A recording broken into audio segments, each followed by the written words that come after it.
हाँ।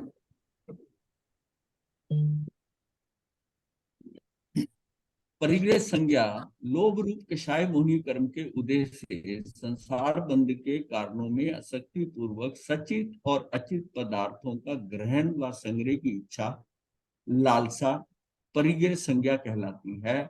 आवश्यकता व उपयोग से अधिक वस्तुओं को संग्रह की इच्छा, उनकी संग्रह की इच्छा अथवा संग्रहित वस्तुओं में ग्रद्धता करना, मूर्छा या आसक्ति करना कि ये चली ना जाए, उस पर ग्रद्धता, किसी और के ना इस्तेमाल आए, कोई और ना इसको ले ले, ये जो मूर्छा आ जाती है उसमें ग्रद्धता आ जाती है, ये भी परिग्रह संज्ञा में। और सबसे ज्यादा वस्तुओं का ज्यादा होना कोई इतना परिग्रह नहीं है जितना उसमें आसक्ति होना। आसक्ति होना, जिन वस्तुओं को हम अपनी नहीं देखते जानते उनके लाभ हानि जन्म मरण में हमें किंचित मात्र सुख दुख नहीं होता है। अगर ये विश्वास हो जाए कि एक पुद्गल का भी मैं पर अधिकार नहीं कर सकता, ये वस्तुएं मेरे उपयोग के लिए आई हैं, मेरी नहीं है, तो आपकी आसक्ति कम होगी। अब आप ये कहते हैं ये मेरी है, इसको पकड़ के बैठते हैं, तो हाँ हाँ, तो जीवन में मतलब ये सुख दुख नहीं होता, क्योंकि हमें मतलब ये चीज मेरी वस्तु है ही नहीं, इतनी पकड़ ही नहीं है। अब ऐसे ही होता है, जो चीजें सामाजिक होती है ना उससे आप इतने नहीं जुड़े होते समाज। अब जब अपनी वस्तु होती है उसकी कितनी केयर करती हूँ, और सामाजिक वस्तु की केयर नहीं होती, तो उसमें ये होता है ठीक है जनरल है, ऑफिशियल चीजें होती है पड़ी होती है उसमें इतने केयरलेस हो जाते हैं, अपने घर की चीज पे कैसे होती नहीं होती। तो ये हमारे भावों का फर्क है ना, क्योंकि हमारी उस पर पकड़ नहीं है। तो अपनी निज वस्तु की पहचान अतः पर रूपी दिखाई देती है, अपनी नहीं। तो मतलब निज वस्तु की पहचान हो जाए, अतः पर रूपी दिखाई दी, मेरी है ही नहीं है। इसी प्रकार यदि शरीर आदि से भिन्न निज आत्मा का ज्ञान हमें उसी ढंग का हो जाता है कि भाई मेरा शरीर ठीक है मेरे साथ है, पर आत्मा का इसके साथ कोई लिंक नहीं है। मैं आत्मा हूँ, शरीर मिला कल को दूसरा मिल जाएगा, इस शरीर का इतना क्या ध्यान रखना। तो इस शरीर का जो है जितना इसका उपयोग करना वो कर सकती है। अब जैसे आप, हाँ, तो उसमें क्या है कि यदि शरीर आदि से भिन्न निज आत्मा का ज्ञान हमें उसी ढंग का हो जाता है तो शरीर आदि पर रूप अनुभव में आते हैं, तब उनमें सुख दुख राग द्वेष नहीं होता। अगर मुझे ये भान हो जाए कि शरीर मेरा नहीं है, तो आप बताइए कितना सुख दुख रहेगा। तो प्रैक्टिकल वे में समझ आ गई कि ये शरीर भी मेरा नहीं है तो पौद्गलिक है, मैं तो इसका अधिकार नहीं कर सकता। तो हमें उसी ढंग का मतलब ये उस हमारी फीलिंग क्या हो जाएगी, हमें भी पर लगेगा, शरीर ये लगना चाहिए पर। बस यही साधना है हमारी। हम धीरे धीरे उधर बढ़ रहे हैं कि आत्मा की तरफ बढ़ते जाएं और शरीर हमारा छूटता जाए। ये स्लो प्रोसेस है, धीरे धीरे होता है, एकदम शरीर छोड़ा नहीं जा सकता। तब उनमें भी सुख दुख राग द्वेष नहीं होता। यदि ये बात पूर्णतः समझ में आती हो कि मैं शरीर नहीं हूं, मैं तो इस शरीर को जानने वाला हूं, मैं तो इस शरीर को जानने वाला हूं, और संपत्ति का होना ना होना दोनों में अंतर नहीं है। परिग्रह की संज्ञा के हिसाब से संपत्ति का होना या ना होना दोनों में अंतर नहीं है। अंतर केवल इतना ही है कि संपत्ति का दिमाग में होना और दिमाग में ना होना। मतलब मेरे दिमाग में संपत्ति है, मेरी ऐसा दिमाग में। तो दिमाग क्या होगा कि दिमाग संपत्ति अगर ज्यादा है तो दिमाग सातवें आसमान में और आपकी गति सातवीं नरक में। वहां परिग्रह, हाँ, अंतर केवल इतना ही है कि संपत्ति का दिमाग में होना और दिमाग में ना होना। संपत्ति अगर आपकी जेब में है तो दुनिया जेब में है, तो दुनिया में आपको दुनिया में भी है, जेब जेब में होगा। सूक्ष्म लोभ 10वें गुण स्थान में पाया जाता है, इसलिए तब तक परिग्रह संज्ञा विद्यमान रहती है, इसके पश्चात नहीं। 10वें गुण स्थान तक ये रहेगा, सूक्ष्म लोभ रहता है 10वें गुण स्थान तक। इसके बाद है 5वें पे आती क्रोध संज्ञा। क्रोध रूप कषाय मोहनी कर्म के उदय से आवेग का आना और आवेश में भर जाना। आवेग आया, आवेग आया और आवेश में भर जाना, ऊंची आवाज में बोलना, मुंह का सूखना, आंखें लाल हो जाना, कांपना और संतुलन का नष्ट हो जाना आदि क्रियाएं क्रोध संज्ञा की द्योतक हैं। क्रोध संज्ञा में जीव की क्रूरता की प्रवृत्ति होती है, इससे स्नेह एवं प्रीति का नाश होता है। क्रोधी को उस टाइम कुछ नहीं सोचता, उससे बीपी बढ़ जाता है। क्रोध से बढ़ता है बीपी, हाँ बीपी बढ़ता है, क्रोध आता है, सारा सिस्टम हिलता है ना, बीपी बढ़ता है उसके अंदर। वो वो ऐसे ग्लैंड्स हैं, ऐसा सिक्रेशन हो जाती है, आपकी ब्लड में आ जाती है, चेहरा तमतमा जाता है, लाल हो जाता है, आंखें लाल हो जाती है, शरीर फड़फड़ाने लगता है, उसको बोलते हुए भी उसकी आवाज डिफरेंट हो जाती है। तो ये कि क्रोध संज्ञा में जीव की क्रूरता की प्रकृति होती है। इससे स्नेह एवं प्रीति का नाश होता है। इससे उपशम से जीता जा सकता है। अगर शांत रहे, उपशम कर ले, ठंडा पानी की वहां से हट जाए, उपशम। ये देखिए कि मेरे अंदर ज्वार भाटा आ रहा है, इससे मैं हट जाऊंगा।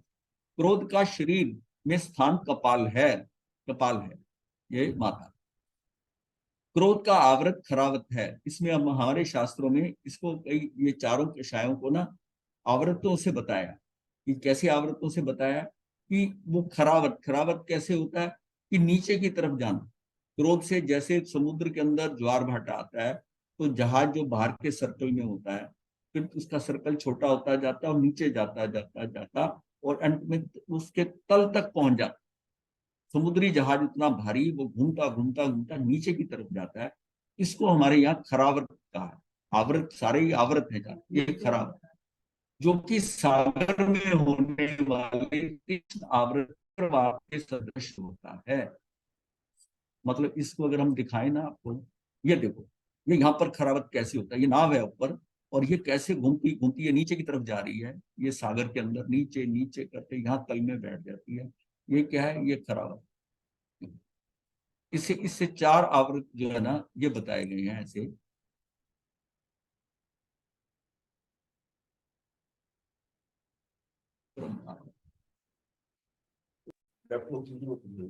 हाँ, थोड़ा और मान संज्ञा। मान संज्ञा में क्या है? अब क्रोध में हमने दुर्वासा ऋषि का, परशुराम का है, विश्वभूति विशाखा नंदी का है, गाय को छाल दिया, अग्नि से राजा का। अग्नि शर्मा गुणसेन हर बार पारने के लिए, मास के पारने के लिए बुलाता था, और गुणसेन राजा और भूल जाता, 3 बार हुआ और उसके बाद में उसने ऐसा निदान किया। ये क्या, क्रोधवश, क्रोधवश। 2 बार में तो क्रोध सहन करता रहा, 2 बार पारना भूल, तीसरी बार उसको कहा कि नहीं, ये मेरे से शरारत कर रहा।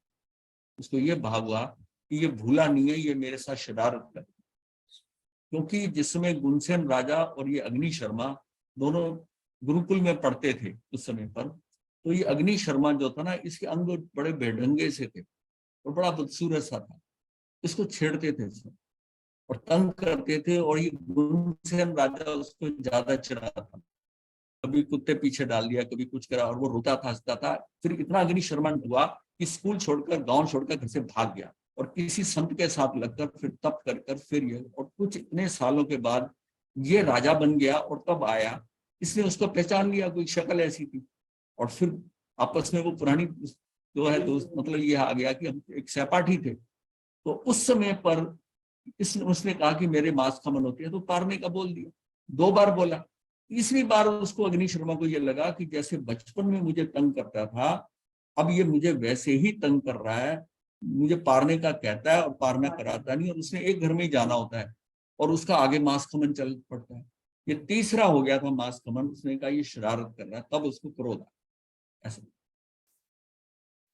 मान संज्ञा क्या है? मान रूप कषाय मोहनी कर्म के उदय से जीव के अहंकार, अभिमान आदि रूप परिणामों को मान संज्ञा कहते हैं। ये मान संज्ञा, ये अंदर मान आ जाता है, इससे अहंकार पैदा हो जाता है। मान संज्ञा में जीव की निष्ठुरता, कठोरता की प्रकृति हो जाती है। इससे विनय व क्षमा का नाश होता है। मतलब उसमें स्नेह और प्रीति का, क्रोध में स्नेह और प्रीति का नाश होता है। विनय, इसके अंदर क्या होता है कि इसके अंदर जो है क्षमा का नाश, विनय और क्षमा का नाश हो जाता है, नाश होता है। इसे मार्दव एवं कोमलता से जीता जाता है।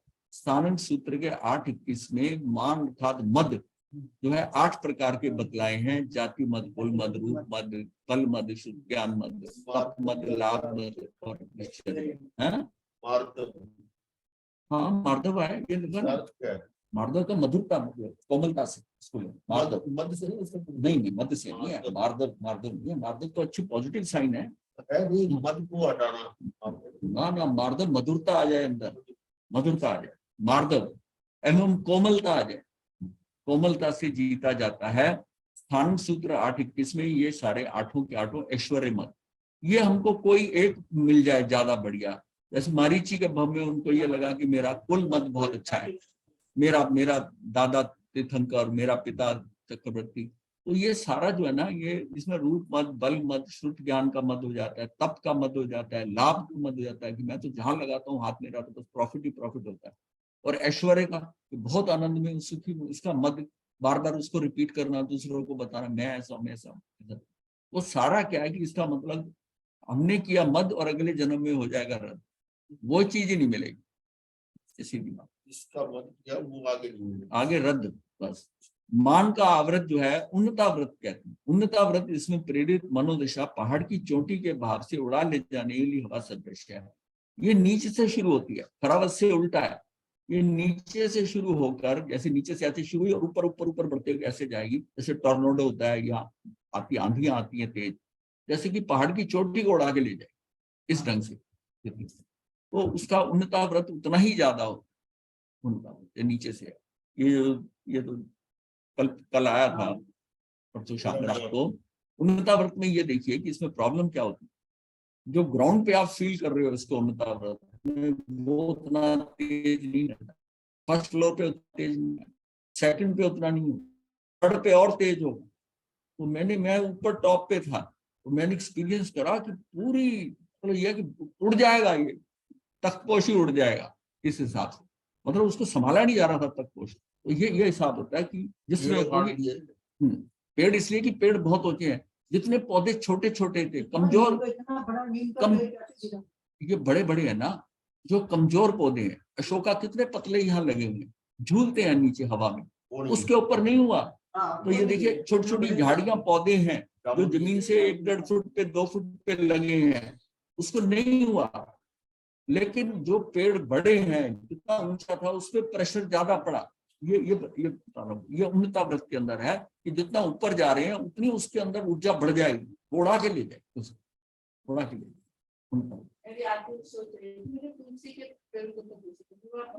हाँ, ये इसीलिए ये बात बता, ये जो है मान का व्रत उन्नता व्रत है, जिससे प्रेरित मनोदशा क्या होती है, पहाड़ की चोटी को बहा के उड़ा के ले जाने की हवा सदृश है, वैसी उसके समान है। इसके बाद आता है मायाव्रत। मायाव्रत की माया संज्ञा में माया रूप कषाय मोहनी कर्म के उदय से बुरे भाव कर दूसरों को ठगना, झूठ बोलना आदि माया संज्ञा।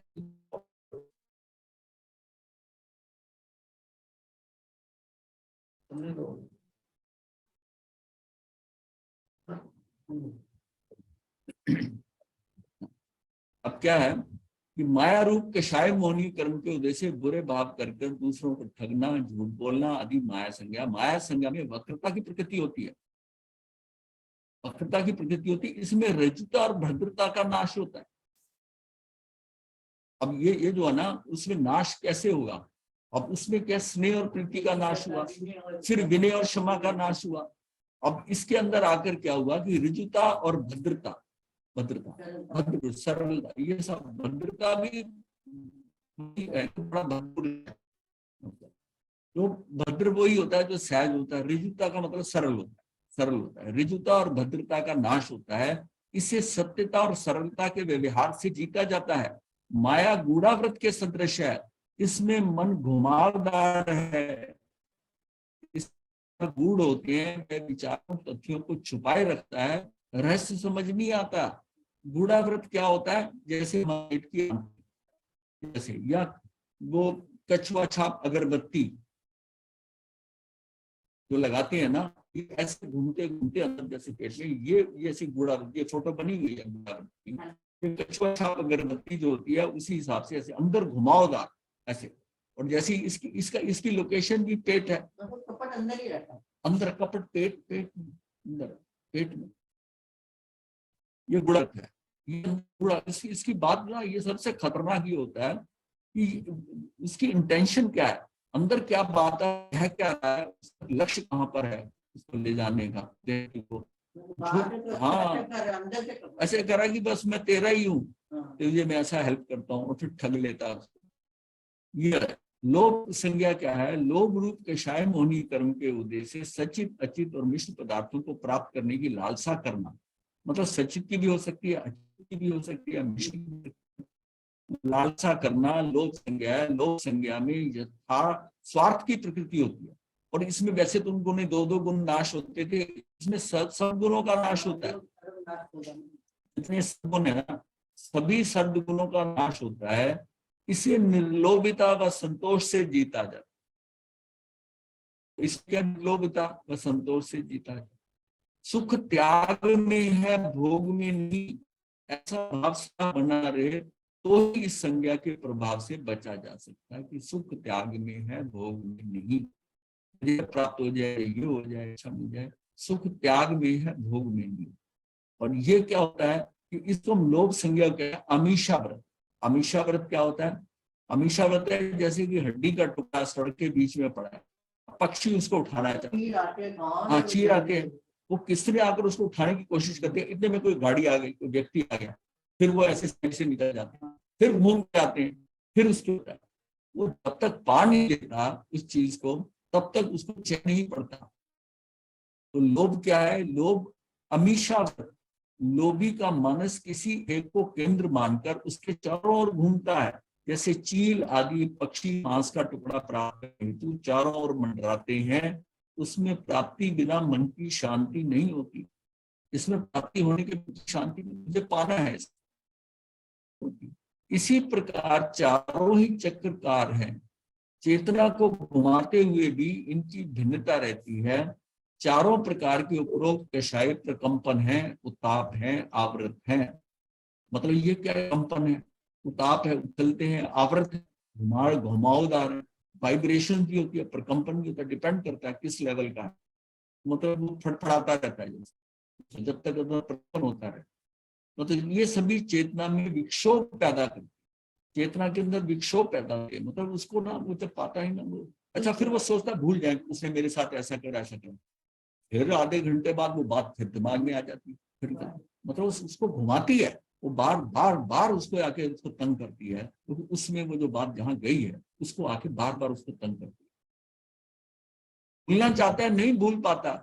इनके प्रभाव में मादकता एवं मूर्छा होने से समता शांति का संतुलन खो दे, मतलब समता और शांति का संतुलन खो देते हैं। संतुलन बिगड़ा तो वो बार बार आएगा।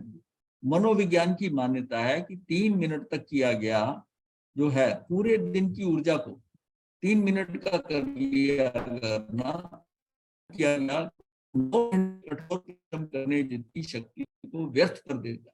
इतनी ऊर्जा खत्म होती है 3 मिनट के क्रोध में। क्रोध में किसी और का नुकसान नहीं होता, करने वाले का नुकसान होता है, अपने नुकसान होता है।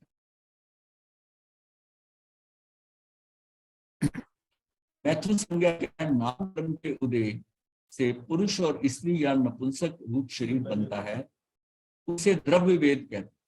ये जो नपुंसक रूप शरीर बनता है उसे द्रव्य वेद कहते हैं। परस्पर अभिलाषा युक्त मैथुन संज्ञा का धारक जीव भाव वेद कहते हैं। द्रव्य वेद अलग है, भाव वेद है।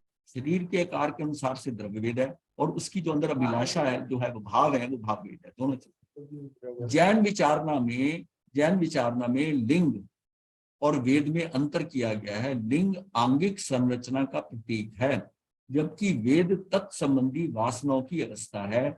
ये आवश्यक नहीं है स्त्रीलिंग होने पर स्त्री वेद ही हो या पुरुष लिंग होने पर पुरुष वेद ही हो। जैन विचारना के अनुसार लिंग यानी कि आंगिक रचना जो है, अंगों की रचना है, का कारण नाम कर्म है, और जबकि वेद जो है वासना, ये कारण चरित्र मोहनी कर्म है। दोनों में फर्क है। दोनों का जो है लिंग आकार है, वो आकार है वो नामकरण से मिला है। लिंग जो है वो नामकरण के कारण स्त्री या पुरुष वेद, इसका लिंग जो है वो बांधा, वो नामकरण के कारण बांधा है। लेकिन जो उसमें भाव है, जो भाव है उसको, जो वो वासना का भाव जो है उसका कारण चरित्र मोहनी है। चरित्र मोहनी ये 9 कषाय में आ रहा है ना, 9 कषाय में, तो 9 कषाय के अंदर आ रहा है, तीनों वेद आते हैं। तो ये उसके कारण है, ये मोहनी कर्म के कारण और वो नाम कर्म के कारण। अधिकांशतः जीवों के समान वेद पाया जाता है, अर्थात जैसा द्रव्य वेद होता है वैसा ही भाव वेद होता है। अधिकांशतः तो यही होता है, उसमें वही द्रव्य वेद जो है, जैसा उसका शरीर है वैसा भाव वेद होता है। देव, नारकी और भोग भूमि के मनुष्य और त्रियंचों के द्रव्य और भाव वेद समान होते हैं। द्रव्य पुरुष वेद होगा तो भाव पुरुष वेद ही होता है। कर्म भूमि के मनुष्यों और त्रियंचों में समान या असमान वेद हो सकते हैं। यहाँ इसके ये ऊपर जो किया ना वो यहाँ से ये सवेदी की पुरुष वेदी, स्त्री वेदी और नपुंसक वेदी 3 भेद होते हैं। मतलब शरीर जो है ना मनुष्यों में और त्रियंचों में, कर्म भूमि के मनुष्य त्रियंच में है, उसमें कुछ संख्या ऐसी हो सकती है कि उनका द्रव्य वेद पुरुष हो लेकिन भाव वेद से स्त्री हो। हाँ, वाले लिंग तो बदल देते हैं, जैसे वो मेडिकल साइंस में है, तो भाव थोड़ा बदलेंगे। नहीं नहीं, लिंग तभी बदलती है, उसका भाव वेद ऐसा होता है, लिंग वैसा नहीं होता, उल्टा है। जब उसके भाव वेद ऐसा है तब उसका लिंग परिवर्तन किया जाता है, उसकी स्टडी करके परिवर्तन किया जाता है कि ये भावता है तो ये वही है, अब इसका भाव स्त्री वाला है तो वो जो है उसको उसका फिर उसका जो है वो चेंज। हाँ हाँ, तो ये जो है ना, ये जो है इसको मतलब कंफ्यूजन नपुंसक से नहीं लेना, नपुंसक से नहीं लेना। द्रव्य पुरुष वेद होगा तो भाव पुरुष वेद ही होता है। समान या असमान वेद हो सकते हैं। असमान बहुत कम होता है, ज्यादा नहीं होता, लेकिन होते हैं। सवेदी जीवों को पुरुष वेदी, स्त्री वेदी, नपुंसक वेदी 3 भेद होते हैं। 9वें गुण स्थान में वेद का भाव होता है, तब तक जीव सवेदी है। इसके पश्चात अपगति वेदी है। इसको शब्द है मतलब इसके वेद थे लेकिन अब वो निवृत्त हो गया, सारा कुछ हो गया, तो अपगत वेदी का ये भाव वेद की अपेक्षा से है। अब उसका लिंग तो परिवर्तन नहीं होगा लेकिन उसका भाव वेद है। एक्चुअली कंट्रोल तो भाव वेद पे होना है, भाव वेद पे होना है। अपगत वेदी है, ये भाव वेद की अपेक्षा है। एकेंद्री से चतुरेंद्री तक सभी जीव नपुंसक वेदी ही होते हैं। देवों में और भोग भूमि के मनुष्यों और त्रियंचों में स्त्री और पुरुष 2 ही वेद होते हैं। सभी नारकी नपुंसक वेदी ही होते हैं। कर्म भूमि के मनुष्यों और त्रियंचों में तीनों प्रकार के वेद पाए जाते हैं। ये क्लियर है?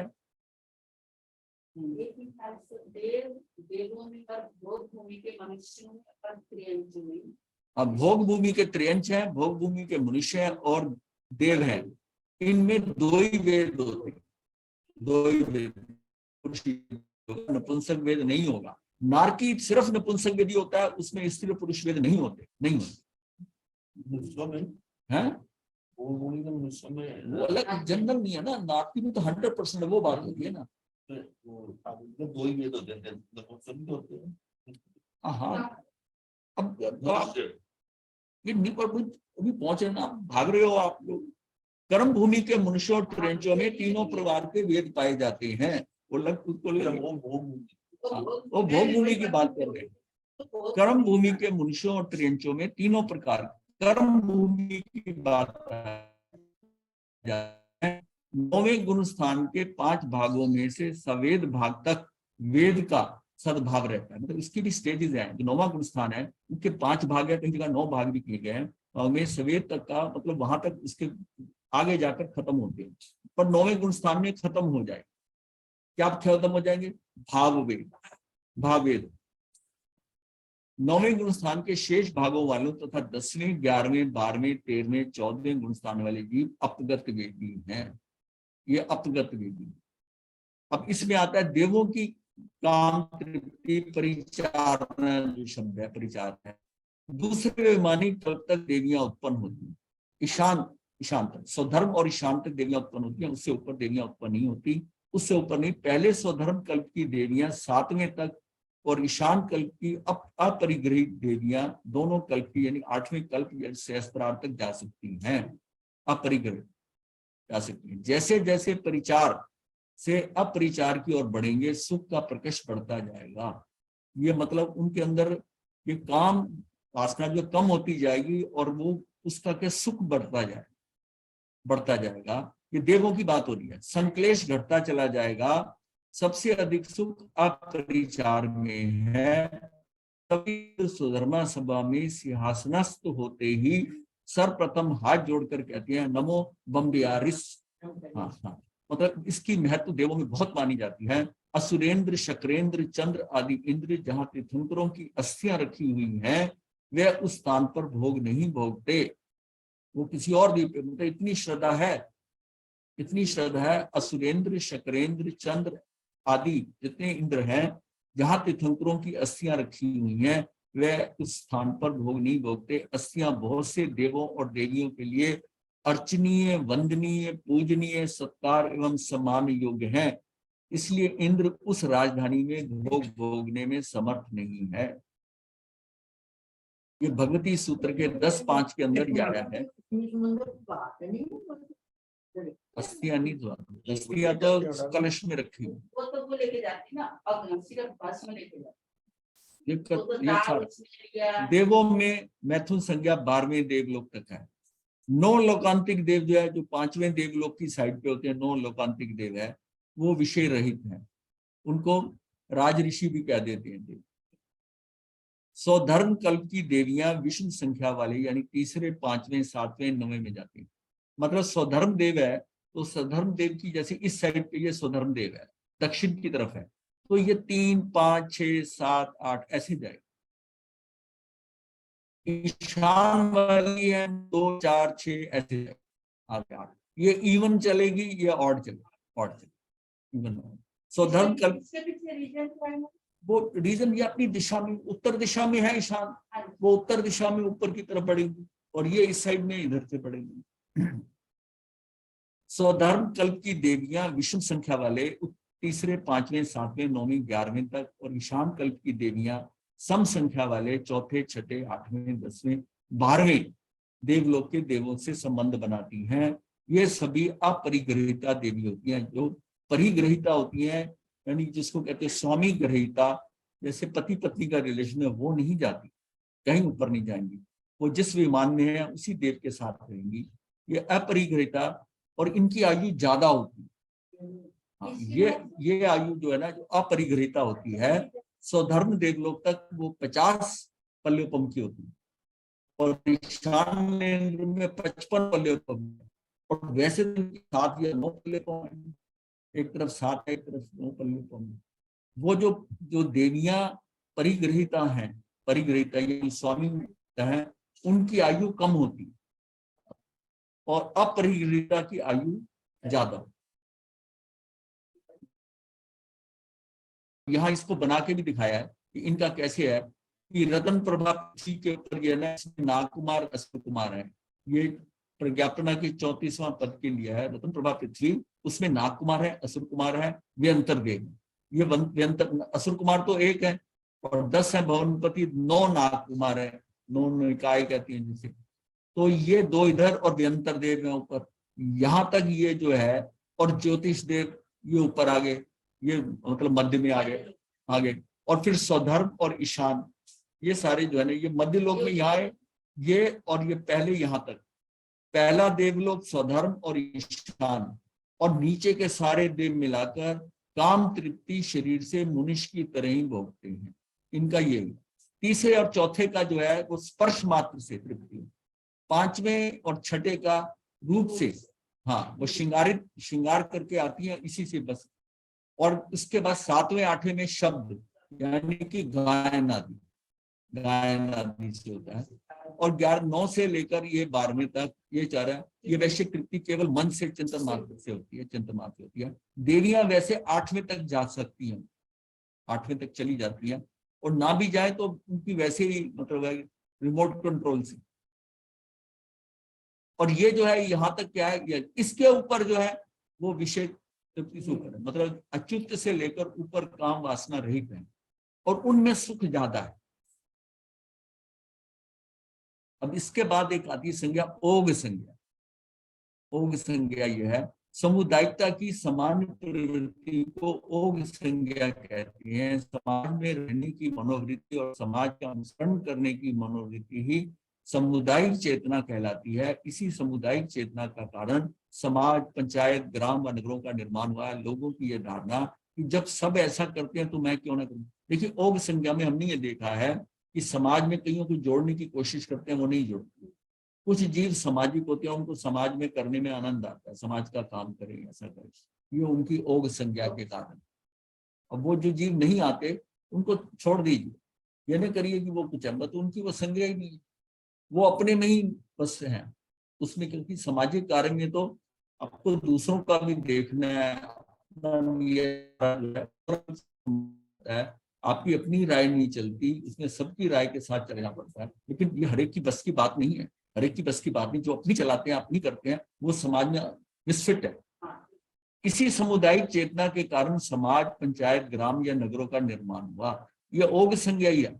पहले इससे पहले जो जहां रह रहा आप ये देखिए, अगर सब दूर दूर भी रहने लग जाएं, सब वहां जैसे पहले लोग रहते थे, तो शहरों में जो जमीनों की कीमत है वो कितना फर्क है। फिर सारी सब जगह कीमत बराबर हुई।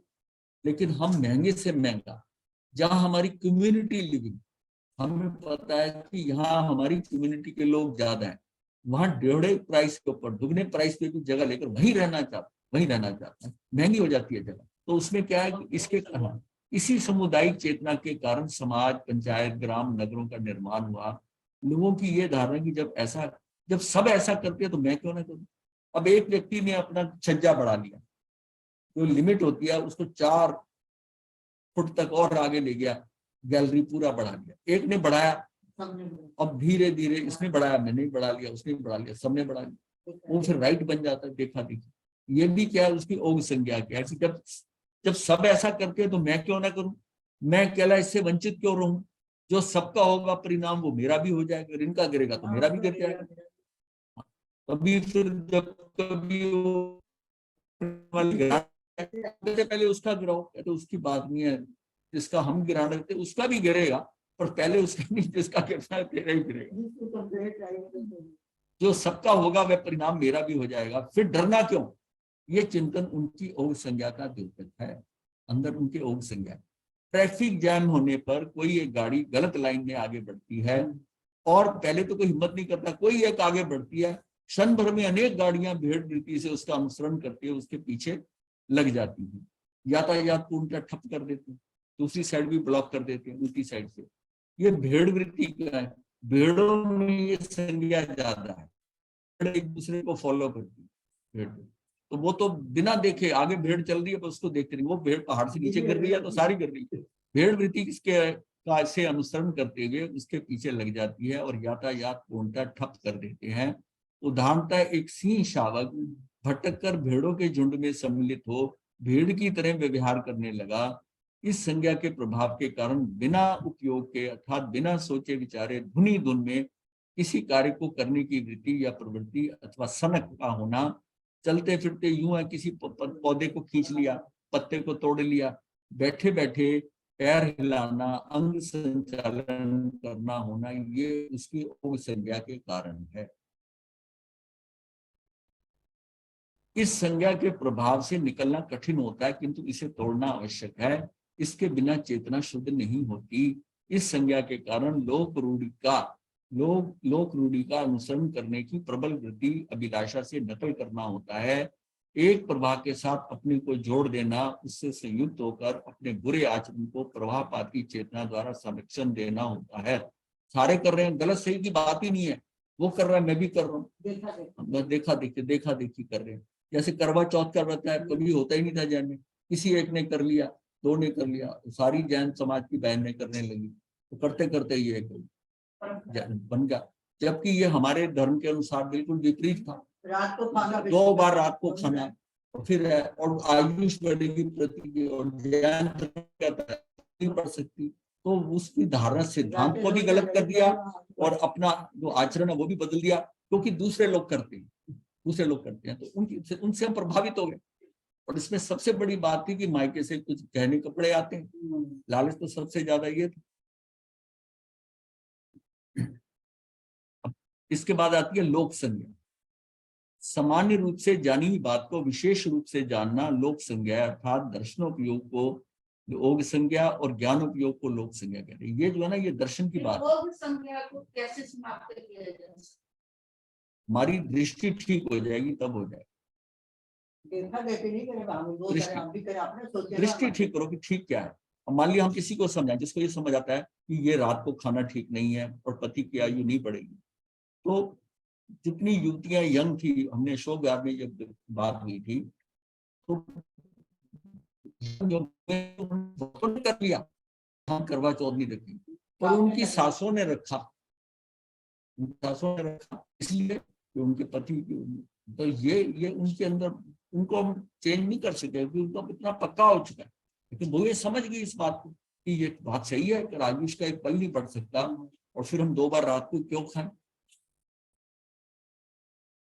ये संज्ञा व्यक्तिक चेतना से संबंध रखती है। प्रत्येक प्राणी में कुछ विशेषताएं होती हैं, इन विशेषताओं के पीछे उनका आचरण ही मुक्त होता है, जो आचरण सामुदायिक चेतना के कारण नहीं अपितु अपनी विशिष्टताओं के कारण हो। ये इसका योग संज्ञा और लोक संज्ञा का फर्क यही है, एक तो वो दर्शनोपयोग है, दर्शन से मतलब दृष्टि से, दृष्टि के हिसाब से आप चल रहे हैं, आपकी दृष्टि क्या है, दर्शन से देखो, देखा देखी करते हो, देखने का भी है, और आपकी दृष्टि क्या है, दर्शनोपयोग है, दर्शन का उपयोग। और ये जो ज्ञानोपयोग है ये लोक संज्ञा, ये ज्ञान से है। एक परिवार में डॉक्टर हैं, माता पिता दोनों ही डॉक्टर हैं, उनका बेटा जो है टेंडेंसी होती है कि वो भी डॉक्टर बने, वो भी वो कई बेसिक चीजें जो डॉक्टर जानते हैं वो माता पिता के डिस्कशन में पहले ही जान जाते हैं, तो उसने वो वैसे ही सीख लेता है।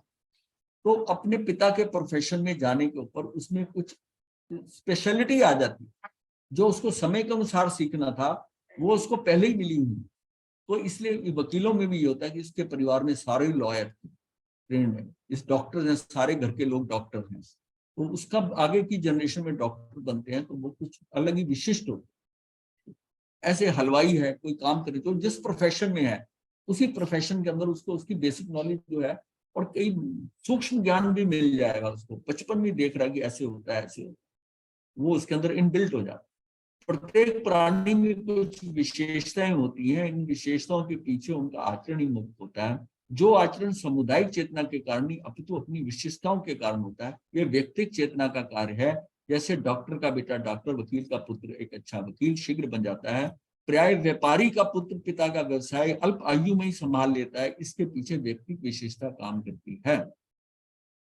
तभी लोग जब शादी करते हैं ना तो उसमें जो पहले था ध्यान था कि उसकी जिस बेटी को आप लेने गए, बहू को बनाने गए हैं, उसकी माँ कैसी है, उसकी माँ कैसी है, माँ के संस्कार कैसे, वो वहां से उसका क्या है कि वो अनुसरण करके ये जो है ना बच्ची माँ के संस्कार भी अच्छे हैं, और उनको ये अगर खबर हो कि ये माँ के बारे में रेपुटेशन सही नहीं है, वो बच्ची कितनी भी अच्छी होगी उसकी नेगेटिव मार्किंग हो जाती है, भाई ये माँ बहुत लड़ाकी है, ऐसा लड़ने वाली है, बेटी हमारे घर आ गई तो बहुत बुरा हो सकता है बेटी बहुत अच्छी हो, शादियां नहीं होती, हाँ शादियां नहीं होती, माँ ऐसी है, हाँ ये ऐसी है, तो शादियां नहीं होती। तो ये क्या है कि ये सारा क्या है, ये हमारी लोक संज्ञा।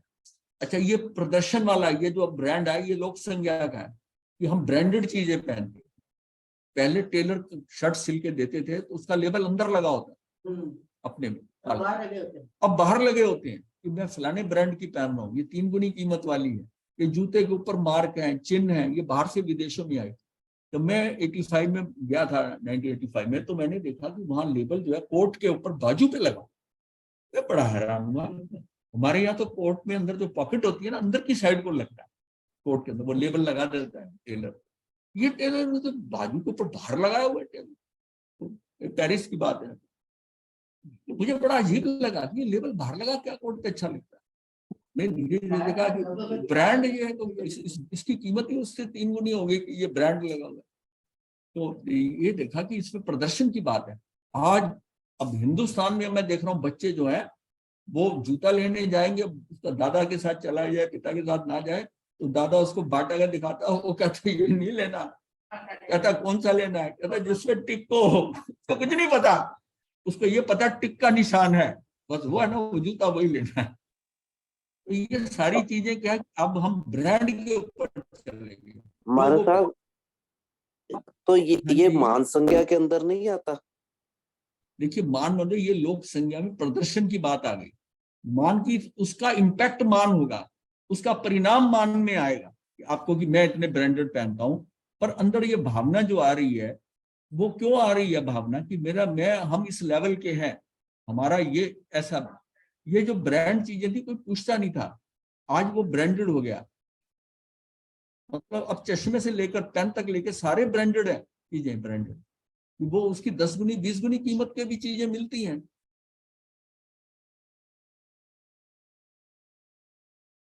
तो ये सारा क्या है, अब देखिए अब इसमें क्या भी होता है, ये अब ओग संज्ञा के और देखिए, फटी जीन्स पहनी किसी ने, चाहे फटी हुई पहन ली होगी, और आज क्या हुआ कि पिछले 5-7 साल से मैं देख रहा हूँ लोग फटी हुई महंगी करके फटी पहन रहे, बड़े बड़े एक्टर्स, बड़े बड़े अच्छे अरबोपति जो है वो फटी जीन्स पहन रहे, जबकि फटे हाल कहते थे कि इसके तो फटे हाल है, कि इसकी तो बुरी हालत है। तो ये क्या ट्रेंड है, ये व्यक्तिगत विशेषता ही लोक संज्ञा है। वही जो सिंह शावक ओग संज्ञा से भेड़ों में मिल गया आकर, अब वही उसी ने सिंह को देखा, और सिंह जब उसे देखकर, और सिंह जब दहाड़ा तो भेड़े तो भाग गई। अब ये उसकी इंट्रिंसिक वैल्यू थी, उसको डर नहीं लगा क्योंकि सिंह का बच्चा था, वो दहाड़ से थोड़ी भागा, भेड़े भाग गई। तब उसको लगा कि मैं ये भाग गई, मैं मुझे तो कुछ नहीं, फिर देखा तो ये तो मेरे समान है। तब उसे लगा कि ये कंपनी छोड़ो, अब इसमें आओ। तो उसने अपनी विशिष्टता को पहचाना, अपनी विशिष्टता का भान होता है तो भेड़ों के झुंड से पृथक हो जाता। महात्मा गांधी की व्यक्ति चेतना की विशेषता के कारण ही एक नवीन ढंग से स्वतंत्रता का आह्वान कर, बिना किसी रक्तपात आदि के देश स्वतंत्रता उपलब्ध करा दी।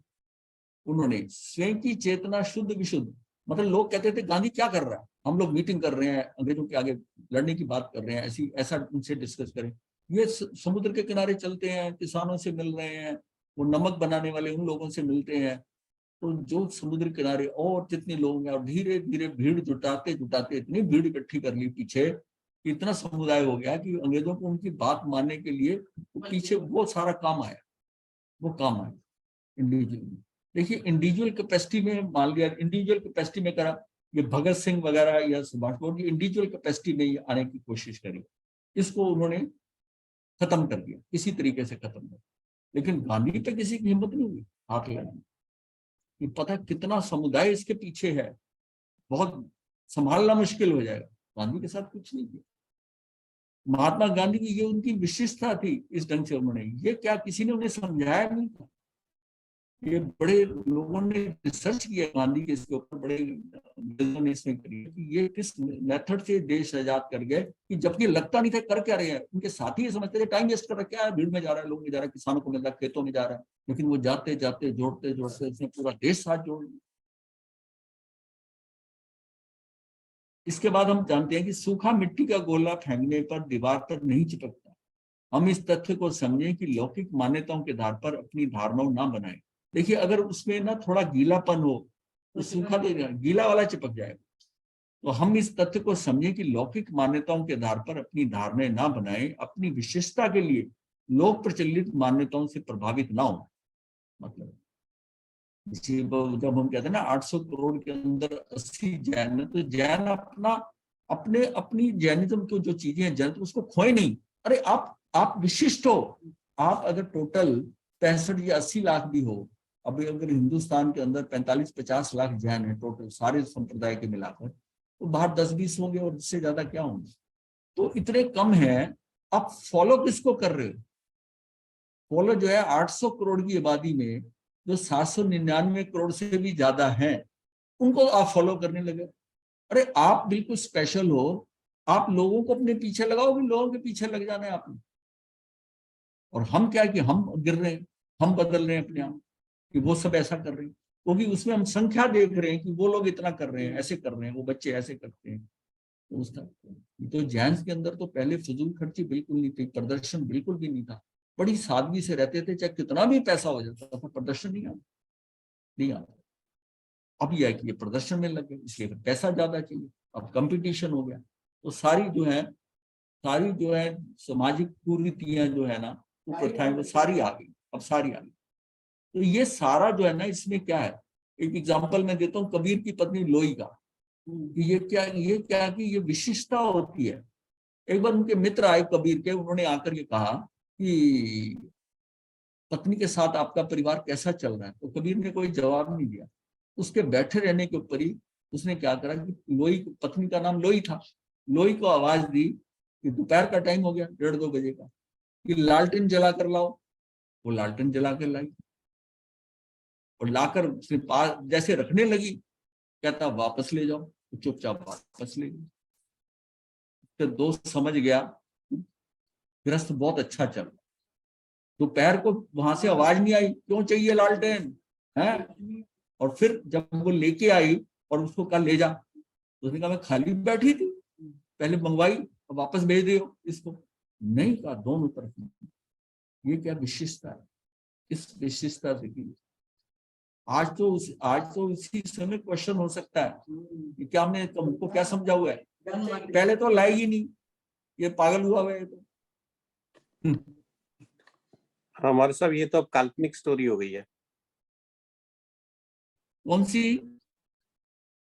ये वो लोई वाली? जो आपने पहले, हाँ जी, जो आपने पहले वाली बताई कि लालटेन लाओ, वो तो अब काल्पनिक ही लगती है। हो सकता है काल्पनिक, लेकिन आपको अच्छी तरह इसको समझा तो नहीं। आई है, बुक्स में लिखी हुई आई है कि उसको लोई ऐसी थी। और कबीर का बल्कि था कि अपने बेटे कमाल कमाली 2 बच्चे थे। अब कबीर को आपने पढ़ा है क्या? नहीं महाराज साहब। हाँ, फिर बिना पढ़े नहीं कहना चाहिए। कबीर के ऊपर ये लिखा गया है, ये बताया गया है, तो उसमें किसी ने लिखा है। अब मैं ये भी नहीं कहता कि काल्पनिक नहीं हो सकती, पर हम उसको क्वेश्चन नहीं कर सकते। हमने तो उससे सीख लेनी है कि काल्पनिक कुछ हो। हाँ, इतनी समर्पित है, और पहले ऐसी है, समर्पित होती थी, आज भी गुरुदेव, हो सकती है।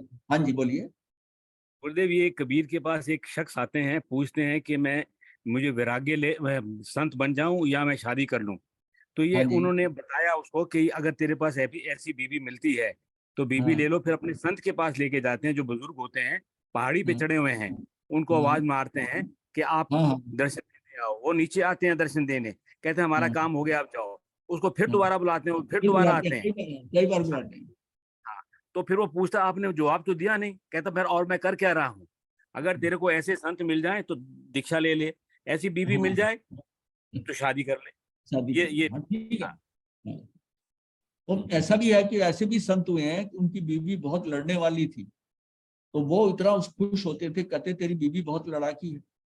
बोलते हैं कि अगर ये लड़ाकी है ना, मेरा बहुत अच्छा है कि मैं इतने मोह में नहीं फंसाऊं, मुझे भगवान याद आता रहता है, मेरी वहां याद। ये स्वर्ग मिलेगा। हाँ, तो मुझे नहीं वो वाली, मतलब ये मिलेगा। और दूसरी वाली जो था, दूसरा था, उसकी पत्नी बहुत अच्छी थी। तो कह रहे फिर उसकी पत्नी इतनी अच्छी है, कहता उसको भगवान घर में मिल गए हैं, उसको कहीं जाने की जरूरत ही नहीं है। इतना सुख दे रही है, उसको वही मिल गए हैं। तो इस, हाँ, गृहस्थी है ना। इसी तरह एक तीसरी है, मुल्ला नसरुद्दीन की कहानी है कि मुल्ला नसरुद्दीन ने की शादी नहीं होती थी, तो एक बार रिश्ता आ गया, उसने ले लिया। सब लोग उसको कहने गए, अरे इतनी लड़ाकियत तुझे दुखी कर देगी, तूने किसी लिए इसका कहीं रिश्ता नहीं होता था, इतनी है और तूने उसके साथ रिश्ता कर लिया, तू दुखी हो जाएगा। वो कहता देखेंगे तब देखेंगे जब करेगी जैसा। लेकिन एक बात है, वो लड़ेगी, जब क्रोध करेगी, लड़ेगी मेरे साथ, मैं शांत हो जाऊंगा, मुझे जन्नत मिल जाएगी। तो मेरे जो है ना, क्या होगा, मैं शांत रहूंगा, वो लड़ेगी, कब तक लड़ेगी, तो मेरे पापों का तो क्या निपटारा जल्दी हो जाएगा। ये बात धीरे धीरे ट्रेवल करती उसके पास पहुंच गई कि कबीर इसने इसने ऐसा कहा है, नसरुद्दीन ने, मुल्ला नसरुद्दीन ने।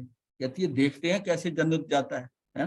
वो आ गई, वो आई, वो झगड़ा ही नहीं कर रही थी कि देखती हूँ कैसे जन्नत जाता है, वो लड़ाई तो थी। वो कहता है जो जन्नत बाद में मिलनी थी वो पहले ही मिल गई। तो ये सारा क्या है, ये अपनी दृष्टि है, आपकी दृष्टि से ही सब कुछ है कि वो चीजों को एक्सेप्ट करो। ये है स्वीकार भाव, जो हम हमेशा कहते हैं ना कि अपने अंदर स्वीकार भाव लाओ, तो सारी चीजें परिवर्तनशील हैं, जैसी मिल रही जैसा, उसमें स्वीकार भाव ले। तो ये 10 प्रकार की संज्ञाएं हमने डिस्कस किया है। ये 10 प्रकार की संज्ञाएं हैं, प्राणी मात्र के आचरण को प्रभावित करती हैं, यानी कि जीव के आचरण के पीछे उपरोक्त 10 प्रकार की चित्तवृत्तियां काम करती हैं। इन 10 संज्ञाओं में प्रथम 8 संज्ञाएं संवेगात्मक है, इंपल्सिव है। इंपल्स, संवेग आता है, एकदम इंपल्स आती है आपकी, और अंतिम दो संज्ञाएं ज्ञानात्मक हैं। ये ज्ञान से आपको है, ओग संज्ञा और लोक संज्ञा, ये ज्ञान के हिसाब से है। ये संवेग जो है ये इंपल्सिव है। और इसलिए जो 8 जो हैं, इसमें एक तो शुद्धा वेदनी कर्म है, यानी वेदनी कर्म का हो गया वेदनी के, और 7 जो है वो मौनी कर्म की है। तो मौनी कर्म की कैसे है? बाकी सारा बाकी सब सारे चारों कषाय हो गए, और ये परिग्रह संज्ञा है, मैथुन संज्ञा है, ये सारा क्या है? भय संज्ञा है, ये सारा मोहनी कर्म है। तो खेल कहाँ रह गया? मोहनी कर्म का और इसका, ये संज्ञा इसके साथ है। और ये इसके लिए ज्ञानोपयोग और दर्शनोपयोग है। तो अभी सबसे ज्यादा मतलब आचरण में मोहनी कर्म के ऊपर इफेक्ट आता है। मोहनी कर्म क्या है? ये अभी हम पीछे जो स्टडी किया जितना कि भाई ज्ञान के कारण अपना ज्ञान बढ़ाओ ताकि मोहनी कर्म कम हो। 10 संज्ञाओं को 3 वर्गों में विभक्त किया गया है। मुख्य संज्ञाएं क्या है? आहार संज्ञा, भय संज्ञा, मैथुन संज्ञा, परिग्रह संज्ञा। ये 4 संज्ञाएं वर्ण आदि रहित है। वर्ण आदि रहित है मतलब पौद्गलिक नहीं है। ये चारों जो है पौद्गलिक नहीं है। ये चारों संज्ञाएं पौद्गलिक नहीं है। अगली 4 जो है वो पौद्गलिक है। ये 4 अर्थात पौद्गलिक नहीं है। भगवती सूत्र के 12.5 में प्रश्न 30 के अंदर आ गया है कि ये जो संज्ञाएं हैं ये जो है ये अभौतिक हैं, भौतिक संज्ञा नहीं, मतलब पौद्गलिक नहीं है। ये आत्मा के स्तर पर है। कषाय संज्ञा जो है क्रोध संज्ञा, मान संज्ञा, माया संज्ञा, लोभ संज्ञा, इन चारों संज्ञाओं का संयुक्त नाम है कषाय संज्ञा। ये कषाय संज्ञा जो है ये पौद्गलिक है। हाँ, ये प्रवृत्ति संज्ञाएं क्या है? प्रवृत्ति संज्ञा, ये ओग संज्ञा, ये प्रवृत्ति की है। सामुदायिकता की संज्ञा। और लोक संज्ञा क्या है? व्यक्तिक विशिष्टता की संज्ञा। ये विशिष्टता लाती है, ये लोक संज्ञा है। ये सामुदायिकता की है, जैसा देखा देखी से कर लिया ओग संज्ञा से। और ये अपनी परिवार की विशिष्टता के कारण ऐसी संज्ञा। कहते हैं ना लोग कि हमारे परिवार में ऐसा नहीं हो, हमने ऐसा करा। ये संज्ञा है, लोक संज्ञा। एक बार जो वचन, जैसे राजपूत ने एक बार वचन दे दिया, अब पीछे हटेगा नहीं। ये कसाय संज्ञा के अंदर ये पौद्गलिक है। ये पौद्गलिक है। क्रोध, मान, माया, लोभ सारे ये पौद्गलिक है। ये तो जो आपके मासा- मोहनी कर्म के कारण है ना, चरित्र मोहनी। हाँ जी बोलिए। जो हमारे रीति रिवाज जो होते हैं परिवार के, वो लोक संज्ञा में आएंगे फिर? हाँ, रीति रिवाज जो है ना लोक संज्ञा भी है और उसमें ओग संज्ञा भी है। आप बदल नहीं पा रहे, उसको फॉलो करेंगे। हमारे वो परिवार में ऐसा ही चलता था। ये हमारे अंदर एक तरह का मिथ्यात्व होता है। ये मिथ्या रूढ़िवादी होता है, जिसको कि पहले नहीं जाना जाता था। अब ये बात रूढ़िवादी करना, आप सोचिए कि वो मिथ्यात्व है। ये हमारे कुल देवता हैं, कुल देवी हैं, इनका हमने करना है। आपने उनका नहीं अपमान नहीं करना। वो व्यंतर देव हो सकते हैं, कुछ हो सकते हैं, बट आप उनसे कुछ कराने की बात नहीं कर सकते। आप उनकी श्रद्धा रखते हैं, उनके बारे में रखते हैं कि भी हमारे कुलदेव हैं, वो बात ठीक है। पर उनसे कुछ प्राप्त करने की भी कि मेरा काम ठीक करते, मांग नहीं करिए। मांग नहीं करें। मांगते हैं तो मिथ्या। उनका मान करना चाहिए। उनका हाँ, मान क्या, इज्जत। इसलिए कि आपकी प्रथा चलती आ रही है, सामाजिक है। मैं इसलिए भी कहता हूँ, वैसे तो कोई फर्क नहीं पड़ता करते हैं कि नहीं करते, लेकिन जो प्रथा चलती आती, पारिवारिक में चलती आ रही है, मैं उसको भी नहीं हटाना चाहता। आप अकेले पड़ जाओ सामाजिक में, उसमें कहेंगे कि ये परिवार जो है ये तो ऐसा, उसको मानता है। ठीक है, उसको उसके अंदर कोई डिमांड नहीं, बस उनके साथ ये है कि ठीक है इसको मानना। लेकिन कहीं पर भी जिनको मानते हैं उनसे हाँ उसके साथ कुछ इच्छा नहीं रखनी है कि मेरे ये कार्य करना। एक व्यवहार को एक होता है कि नवकार मंत्र का पाठ जाप करना, एक नवकार मंत्र का जाप है कि कुछ प्राप्ति के लिए, या कुछ प्रॉब्लम में फंस गए आप जाप कर रहे हैं। तो ये तो कोई बार्टर सिस्टम थोड़ी है कि आप ये करेंगे तो ये ऐसा हो जाए। अगर आपको श्रद्धा है कि भाई वंदन के बाद से विनय के भाव से आप कर रहे हैं, वो अलग बात है। और कुछ अपना उल्लू सीधा करने के लिए कर रहे हैं, वो अलग बात। तो जैसे मतलब अगर हम वंदन के भाव से देवी देवताओं को वंदन मतलब कि जो है करते हैं वंदन के भाव से, तो वो नहीं, गलत नहीं है? देवी देवताओं का वंदन जो है वो तो आपको वंदन करते हैं, वो तो कहते हैं देवानुप्रिय। वो तो इसके लिए तरस रहे हैं कि हम मनुष्य बन जाएं, मनुष्य बने तो मुक्ति का मार्ग मिले। देवी देवताओं का इंजन लिया। बात सिर्फ हो रही है कुल देवता की। ये यक्ष और वान के अंतर कुछ कोई भी हो सकते हैं। ठीक है। और कुछ इसमें कौतूहलता भी होती है। कुतूहलता होती है, कुछ देखा गया, किसी ने मान लिया ट्राई भी करा ऐसा उसके साथ हुआ, तो ये देव यहाँ घूमते रहते हैं, ये श्लोक में होते हैं, ये वान अंतर देव होते हैं, ये होते हैं। तो कई वर्गी कुतूहलतावश ये कुछ ना कुछ करते हैं, लेकिन बिना कर्म के आपके खराब के कुछ नहीं होता। ठीक है। कुछ लोग यक्षाविष्ट हो जाते हैं, उनके अंदर प्रवेश कर जाता है, उनकी प्रॉब्लम होती है, होती है, हाँ जी। लेकिन सबके साथ नहीं होती। ये उसके कर्मों के कारण है, उस जीव के साथ उसने ऐसा निभाया, ऐसा किया। हाँ, इवन परमाधामी देवों के लिए भी ऐसा है। परमाधामी देव नीचे करते हैं, वो भी कर्मों का कुछ संबंध होता है, तो उनको आपको कष्ट देकर सुख मिलता है, तो फिर एकांत मिथ्या दृष्टि होती है। वो मिथ्या दृष्टि। नहीं, ये भी मिथ्या दृष्टि है, ये जो व्यंतर देव है, ये भी मिथ्या दृष्टि है, जो कुल देवता है, ये भी मिथ्या दृष्टि है, कुल देवता, ये भी मिथ्या दृष्टि है। हाँ, ये भी मिथ्या दृष्टि है, मिथ्या दृष्टि। देखिए, अगर तो तो बनेगा ही वो। हाँ, वो बनेगा ही नहीं, समय दृष्टि तो व्यंतर बनेगा ही नहीं, बेईमानी से कम नहीं बनेगा। मैं ये सिर्फ कह रहा हूँ कि ये सिर्फ आपके अंदर भय संज्ञा होती है कि हमारा बुरा ना हो। अगर आप बोल्ड एनफ हो, अगर बोल्ड एनफ हो कि मेरा कोई कुछ नहीं बिगाड़ सकता, फिर कोई कहीं करने की नहीं।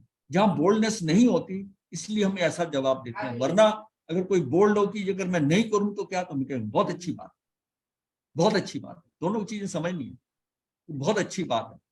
आप ये ना हो कि आप ऐसा करें आपके परिवार में प्रॉब्लम आ जाए, माता पिता ये वो, ये कैसा लड़का आ गया, कैसा किस महाराज ने क्या कह दिया, तो ठीक है, संसार में रहते हुए हाँ, संसार में रहते आप मार जानना है, ठीक है। लेकिन अगर आपको ज्ञान हो जाता है, समझ आ जाती है कि मेरा कर्मों के सिवाय मेरा कुछ हो नहीं सकता, और कर्म पे विश्वास रखा, भगवान की वाणी पे विश्वास रखा, तो फिर तो कोई बात ही नहीं। मार्सा, एक प्रश्न है मार्सा, हाँ जी, एक प्रश्न हाँ है। जी, हाँ।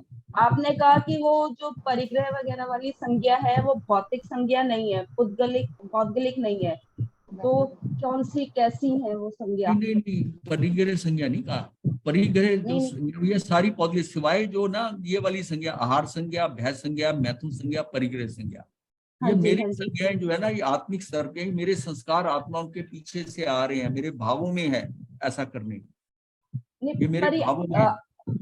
पर होंगी तो ये पौद्गलिक ही ना, होंगी तो ये पौद्गलिक ही, क्योंकि अगर ये आत्मा के स्तर पे हुई तो ये हमारे साथ हमेशा रहे। ये संस्कार पड़े हुए हैं, हमारे संस्कार जहां जहां रहे हैं, ये संस्कार है, ये पौद्गलिक नहीं है। ये बड़ा क्लियरली लिखा हुआ है भगवती सूत्र में कि ये चारों संज्ञाएं पौद्गलिक नहीं है। बाकी ये जो सारा क्रोध मान माया संज्ञा, इसके लिए नहीं वर्णन आया। इसका मतलब ये तो हमें पता भी है कि क्रोध मान ये तो मोहनी कर्म के कारण है, चरित्र मोहनी, ये तो ये कर्म है, ये तो कर्म है, तो ये पौद्गलिक है। वो जो है ना आहार संज्ञा, मेरे अंदर की आहार संज्ञा किसी कर्म के उद्देश्य नहीं, मेरे अंदर संस्कार मेरा वैसा पड़ा हुआ है आहार करने का, शुद्धा वेदनी। पर ये भी शुद्धा वेदनी भी तो कर्म है। शुद्धा वेदनी अलग बात है, शुद्धा वेदनी किसी को भी हो सकती है, आहार संज्ञा अलग बात है, यही मैं बता रहा हूँ।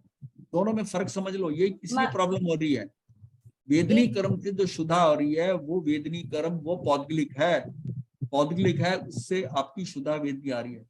आहार संज्ञा जो है ना अंदर की, जैसे कि जितना मैंने खा लिया, अंदर की हाँ, अंदर वो अंदर के भाव है वो। मतलब एक ये पूछना था, क्योंकि जब हम मुक्त होते हैं तो संज्ञा छूटती है, अगर संज्ञा छूटती है तो वो मेरी नहीं है।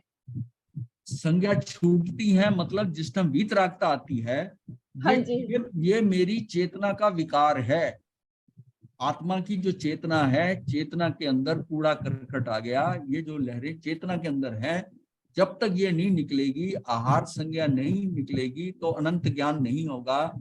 जो चार संज्ञाएं 13वें गुणस्थान पे जब केवल ज्ञान होता है, तब होता है जब ये सारी की सारी मेरी चेतना में से निकलकर बिल्कुल मेरा चैतन्य शुद्ध निर्मल हो जाता है, मेरे में वीतरागता आ जाती है। ये अभी निर्वाण वाली बात तो बात की है, ये तो पहले ही जो है मेरे अंदर, जब तक मेरे अंदर आहार संज्ञा है, भय संज्ञा है मेरे पास, तो ये मेरा अनंत दर्शन नहीं आएगा। जितना जितना भय कम होगा, थोड़ा थोड़ा आएगा। जब भय संज्ञा पूरी 0 हो जाएगी तब मेरे अंदर अनंत दर्शन आ जाएगा। मैथुन संज्ञा के जाने पर अनंत वीर्य आ जाएगा, परिग्रह संज्ञा के बाद जाने पर अनंत सुख आ जाएगा। ये चार की चार अनंत तब बनेंगी कि ये चारों निकल जाएंगी। हमारी सारी साधना अपने अंदर इन चारों को देखकर इनको मैं कैसे दूर कर रहा हूँ, कितनी कम कर रहा हूँ। मेरी आर्थ संज्ञा पहले इतनी ज्यादा थी, अब थोड़ी कर रहा हूँ। ये कम करना है, भय संज्ञा कम करनी है, मैथुन संज्ञा कम करनी है, परिग्रह संज्ञा कम करनी है। इनसे निवृत्त हो गए, टोटली निवृत्त हो गए तो वीतरागता आ गई समझो। लेकिन पार्शली भी होती जाएगी तो कितनी वैरायटी की संज्ञा लोगों को खाने की। किसी को 1 घंटा खाना ना भी मिले कुछ चैन नहीं, किसी का 5 मिनट लेट हो जाए वो कंट्रोल नहीं कर, किसी को नमक थोड़ा सा कम हो वो थाली घुमा देता, हल्ला मचा देता किचन में, क्या ठीक नहीं, अरे नमक नहीं डला तो नहीं डला। अब वो खाने वाला भी खा गया, उसकी संज्ञा कैसी है कि बिना नमक वाला ही खाना खा गया, क्योंकि उसके अंदर वो स्वाद, वो सारी चीजें नहीं है। पेट भरना है, पेट भरना है वो शुद्धा वेदनी उसके कारण दोनों में कंफ्यूजन नहीं। गुरुदेव की आज्ञा से चत्तारि मंगलम अरिहंता मंगलम सिद्धा मंगलम साहू मंगलम केवली पनतो धम्मो मंगलम चत्तारि लुगुत्मा अरिहंता लुगुत्मा सिद्धा लुगुत्मा साहू लुगुत्मा केवली पनतो धम्मो लुगुत्मो चत्तारि शरणम पवज्जामि अरिहंते शरणम पवज्जामि सिद्धे शरणम पवज्जामि साहू शरणम पवज्जामि केवली पनत्तम धम्मम शरणम पवज्जामि। ये 4 शरणें करने और न शरणा कोई जो ब्रह्म करे। थे वंदन। आपके सारे